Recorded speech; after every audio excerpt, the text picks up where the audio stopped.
The problem working with new people that are caught up in the New Age thing is they don't understand anything about Advaita or Hinduism or what's the furthest point of the path.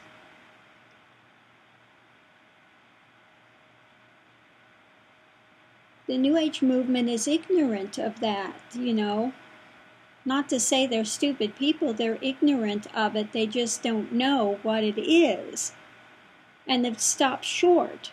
They've read things like Autobiography of a Yogi, and he was here working with the people, that were in the church mentality, and so he just gave them the love light version of everything and stopped short.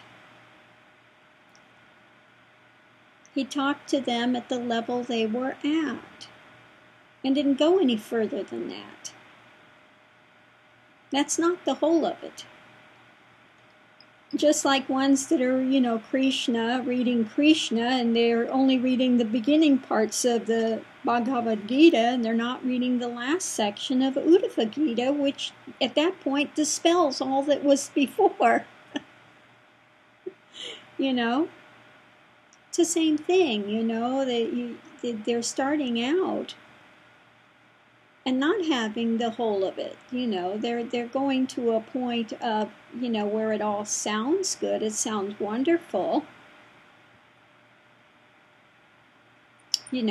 everything is love, everything is bliss, everything is oneness, harmony, and, all of this. Well, all of that sounds wonderful, but everything is tried to be done on a very externalized level for many things.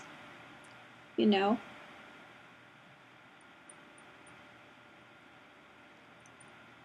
there's something beyond that. There's something beyond this projection outward, And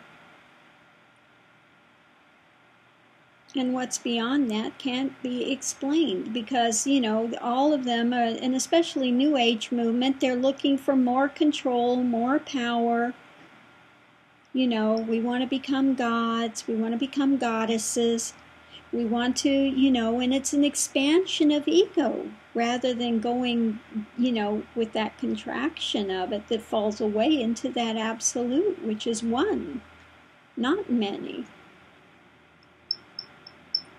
And so it's totally not understood. This secret when that came out. This is such a big to-do of quantum. Well, yes, there is that projection, and one can, at that point, manipulate things, and, that can happen. But again, that's projection out into ego, more and more ego, more grandiose ego. And that's not understood. They think they will have more control, but the more they try to control, later they will find out the less control actually is there. That it's again another jail, another bondage in the end.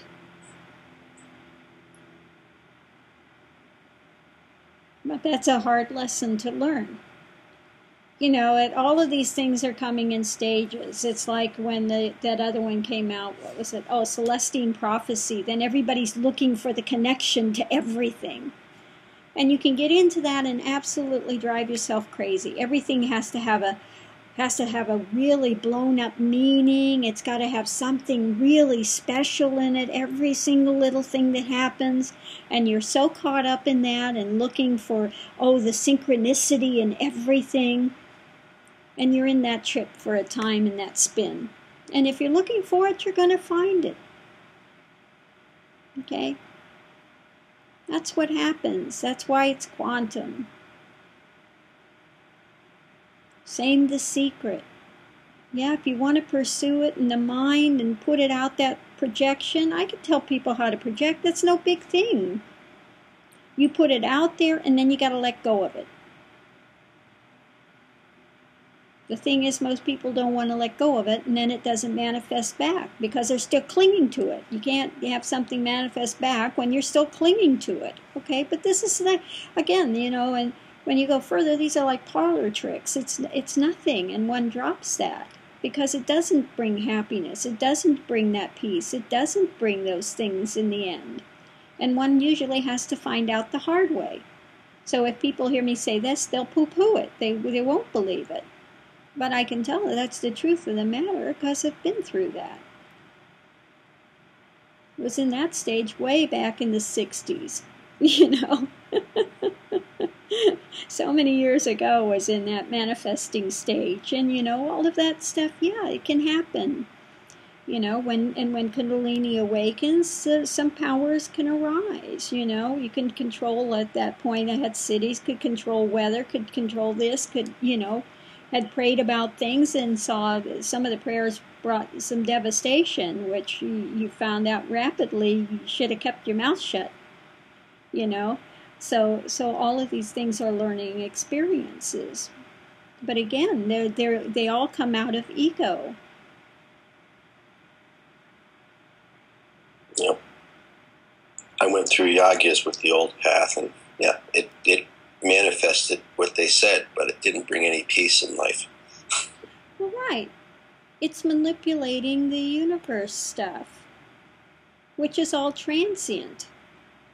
So as long as you're dealing in transience, and ego's transient is dealing in transience, there's nothing to hold to. Yeah, it's the big dance. But that dance is suffering because one wants to try to, the reason that one's trying to manipulate it is to try to have it, to be the way that one wants it. That's, again, the ego. And the basis of that. Okay. The famous saying they have is, avert the danger that hasn't come, or blow the arrow of destruction off its course. By, manipulating to give yourself a better life. Well, yeah, what is there to put it off the course? That's the fear of ego, of that deconstruction. But that's what liberation is. That's why Shiva is the dance of destruction.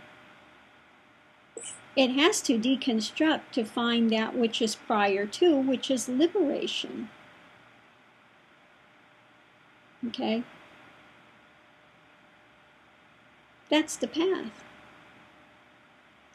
And as the Tantras say, Shakti can either take one to liberation when it's turned inward, or as long as it's projecting outward, it can be deceiving. It's the grand delusion, Maya. Maya. The great delusion, illusion, that's enamored of itself. Okay? That's why the path to realization takes stilling, turning a blind eye to that, as did Shiva, turning a blind eye to that.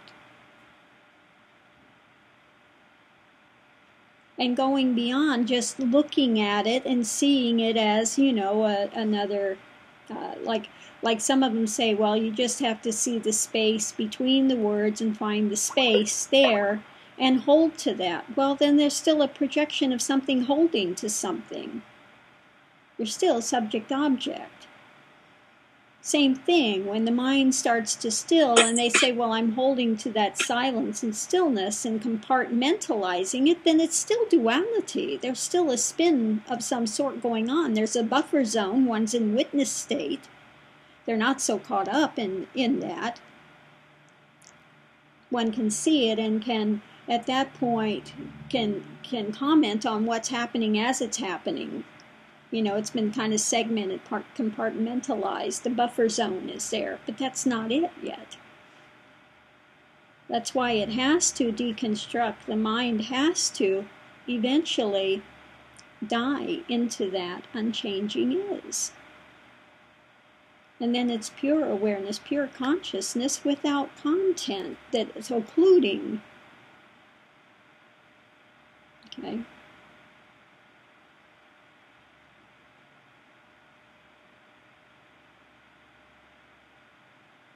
People, they don't understand the word ego either when it's used here.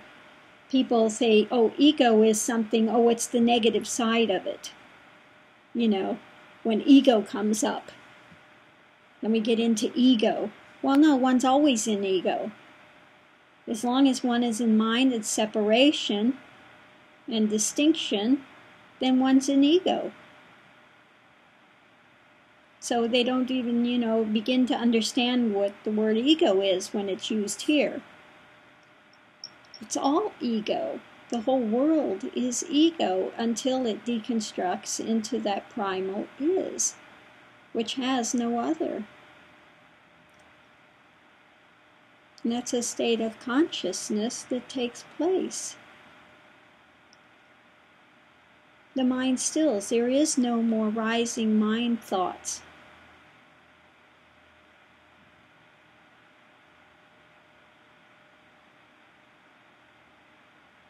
And so this again touches on the, what we were talking about, the science and non-duality thing that he wanted me to speak at, which I'm not interested to go to. But, the science is proven that, that the thought, it's already been constructed in mind before it arises as a thought. It's not the brain that creates the thought. The brain is like, the kind of center point thing, this consciousness that programs the brain, and the last to know what's coming out of it is ego, is that separation and that personification. But there's something prior to that. So when one stills into realization, one cuts out the middleman of the brain. Okay? One doesn't need to hear the fluctuating of that, whatever it is. It's immediate. Boom, boom, boom, boom. Immediate. Okay? You cut out the middleman, so to speak. You don't need to,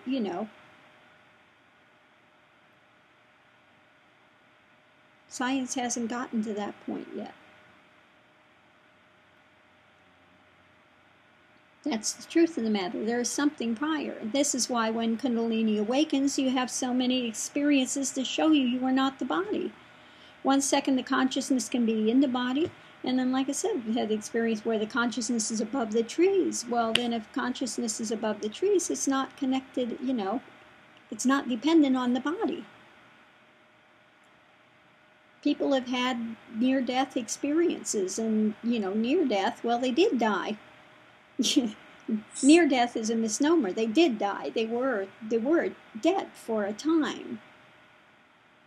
And the consciousness leaves the body and aware of everything that's going on. So once again, what is this pointing to? It has nothing to do with the body. The body slows down consciousness, actually speaking. The physicality of it, encumbers it, hinders it to some degree.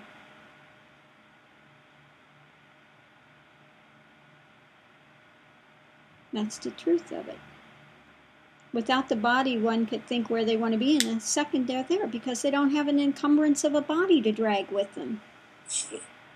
So when one leaves the body at death, so-called, quote-unquote, the big scary death, all that's dropped is this physical vehicle that slows everything down. And it slows it down into time. Okay. Subject, object, different wavelengths of energy, time. Okay. Aspects of time.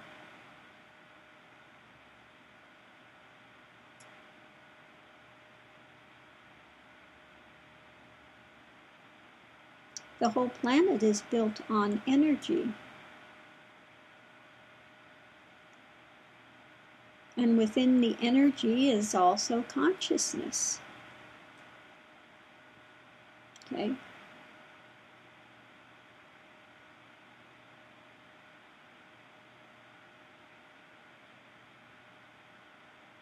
That's all. Some of it is just vibrating at different, you know,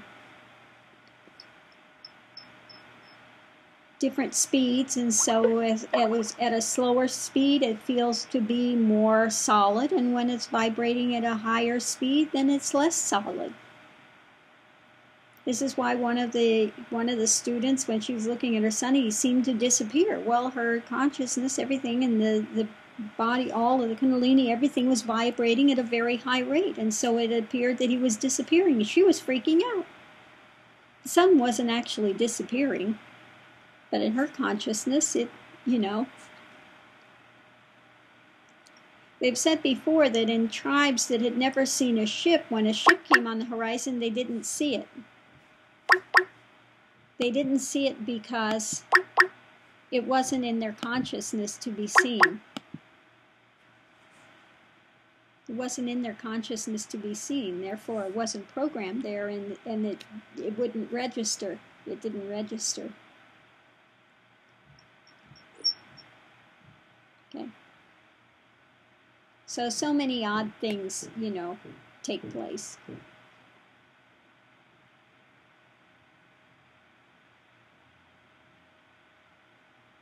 It's an interesting journey. But something so far beyond what most people are imagining, you know. One has to finally be willing to let go of all of these things. And then one finds, you know, when it all deconstructs and one faces that fear and goes through that death before death. It's what the Bible talks about. You have to be reborn. You have to go through that death before death. That one sees that it's always been eternal. But one does face that fear of death, and it does feel like one is physically dying, actually dying. And that has to be faced before one can go into realization. And of course, nothing of that is faced in oneness. None of that fear arises because it's just all love and projection into other.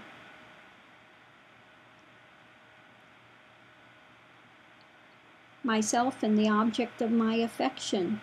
The world is the object of my affection, you know. I and everything is the object of my affection, you know. Okay, that's wonderful. Enjoy it. It's blissful. But it still holds the wheel of karma in place. Okay. That one will continue to be drawn back into a world. Will continue to manifest world after world after world after world. And the spin of that play. Can't be any otherwise. If you're all about sex and relationship, when you leave the body, what do you think you're going to be looking for? So if they think it's going to take them into liberation, think again. Absolutely not. Absolutely 100% not. You'll be looking to fulfill that physicality again and again and again. And will be drawn back into creation and into the world dynamic again, the wheel of karma. That doesn't end. That's the truth of it. It's the highest expression on this planet is love and loving and, you know, all of that. But if one wants to get off the wheel of karma, one has to go beyond that expression and that projection. One has to, that, you know, follow the path of Shiva, which is that internal path.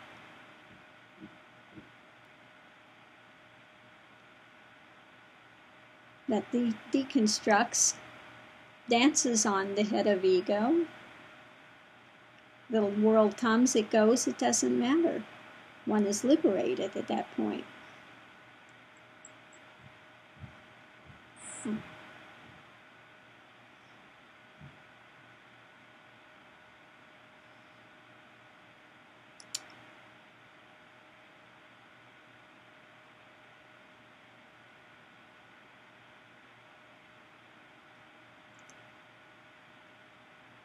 So that's all.